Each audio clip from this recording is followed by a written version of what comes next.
Update news.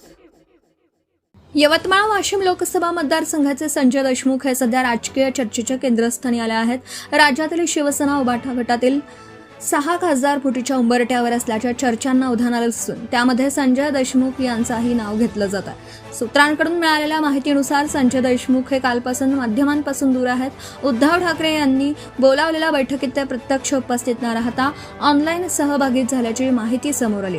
त्यानंतर नागपूर येथे मुलीच्या विवाहाच्या तयारीसाठी ते व्यस्त असल्याचं सांगितलं जात होतं, मात्र काल ते दिल्लीला रवाना झाल्याची माहितीही सूत्रांकडून मिळत आहे। दरम्यान दिग्रस चिंचोली येथील त्यांच्या निवासस्थानी शुकशुकाट पाहायला मिळत असून कार्यकर्ते आणि राजकीय वर्तुळात विविध चर्चांना उधाण आलं। देशमुख यांच्या पुढील राजकीय भूमिकेबाबत अद्याप कोणतीही अधिकृत माहिती समोर आलेली नसली तरी त्यांच्या हालचालींमुळे यवतमाळ जिल्ह्यासह राज्याच्या राजकारणात उत्सुकता वाढली आहे। संजय देशमुख नेमकी कोणती भूमिका घेणार याकडे आता राजकीय वर्तुळात लक्ष लागलं आहे। संपादक Syed Mateen. Subscribe now and press the bell icon. Never miss an update.